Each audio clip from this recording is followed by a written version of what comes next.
Welcome to the Nichols Tax Update Podcast. This program is produced to provide current information about developments in United States tax law, cases, rulings, IRS pronouncements, and expert comments on hot topics. You are receiving it as a member benefit from the South Carolina Association of CPAs.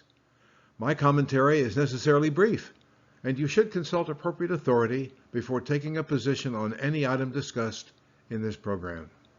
I acknowledge the value of my subscription to Tax Notes Today, the preeminent source of information for tax professionals, as I prepared this program.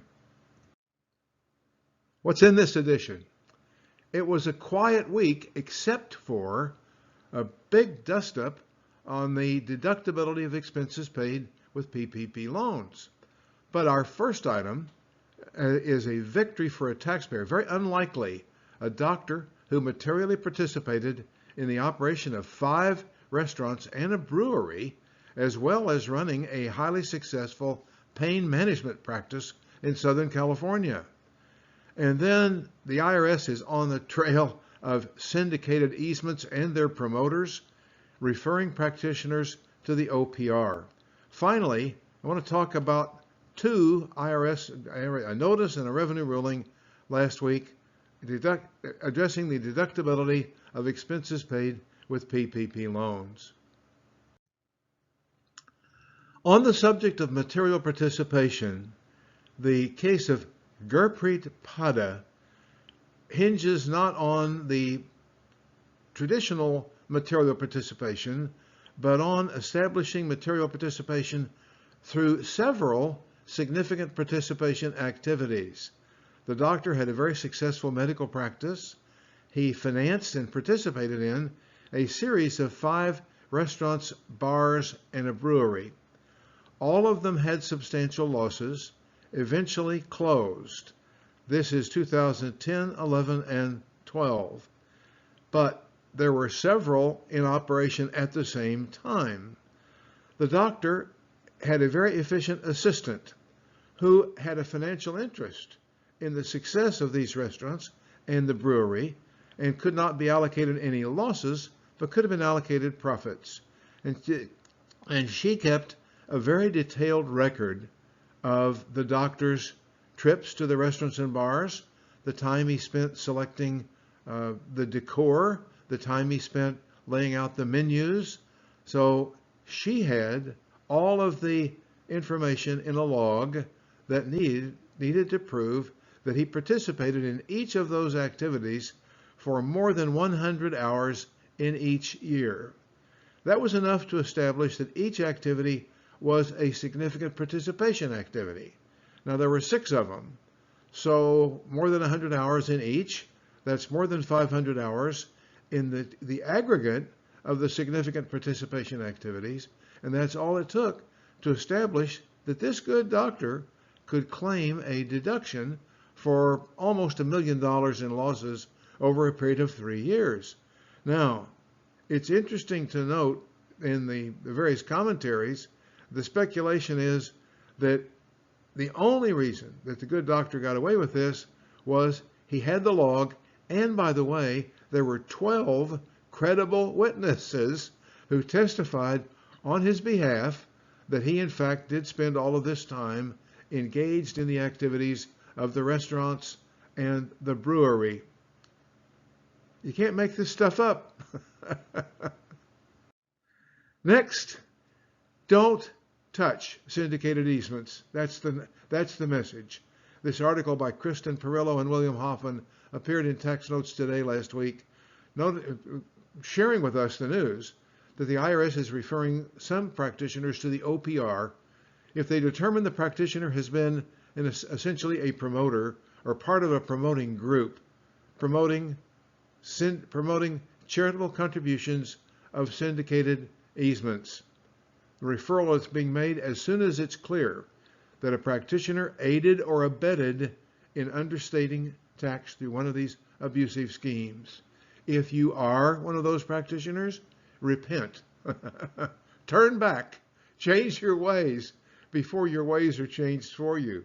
Another IRS executive warned that the IRS was going to issue administrative summons and not really wait for the taxpayer to decide to cooperate. Next, PPP funded deductions. What a mess. What a source of a lot of really not very professional dust up among practitioners who believe somehow, some of them believe, that we get a loan and we don't have to pay the loan back. And by the way, we get to deduct the expenses that we paid with the loaned funds. Totally contrary to general principles of tax law. Revenue Ruling 2020-27, Paycheck Protection Loan participants that paid or incurred deductible expenses may not deduct those expenses that year if the taxpayer can reasonably expect to receive loan forgiveness. If you have already received loan forgiveness, then you know that you can't deduct those expenses. But if your application is in, and the IRS has simply, or the bank or the SBA has simply not acted on your application, but you reasonably expect to receive loan forgiveness, you can't claim the deduction in 2020. In my view, this clearly spikes the notion that deductions could be claimed in 2020, possibly increasing an NOL carryback. What? Oh, that's it. Because net operating losses sustained in 2020 can be carried back 5 years. Losses sustained in 2021 cannot be carried back for 5 years. There's a special 5-year carryback period that includes losses sustained in 2020. So there is some incentive to maximize your losses in 2020. Think about that. You can't claim them. If you reasonably expect to be reimbursed, you cannot claim a deduction for those expenditures. You have to consider the tax benefit rule or forgiveness of indebtedness. One of those two is going to catch you, and you cannot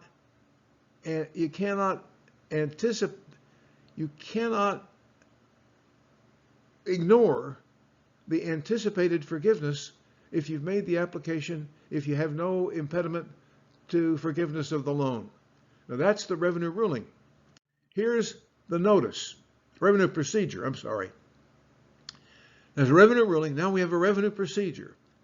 A safe harbor for Paycheck Protection Program loan participants who have been denied full or partial loan forgiveness or have forgone loan forgiveness to claim a deduction for specified payments. If you are foregoing loan forgiveness and you don't intend to apply for loan forgiveness, then you can deduct the expenses that you paid with the PPP loan. It's as simple as that. If you are foregoing loan forgiveness, you will be allowed to claim a deduction for otherwise deductible payments on income tax returns or information returns for the tax year the taxpayer is foregoing forgiveness. That's it in a nutshell, and that's the final word from the IRS on the matter. So all of this up and back and discussion, anticipating that maybe, just maybe, we might get free money on the front end, a loan we don't have to repay, and deduct the expenses we pay with it, is just so much wasted effort and just background noise. Do the right thing. Well, that's it. Until next week, stay safe, please. We need all of you.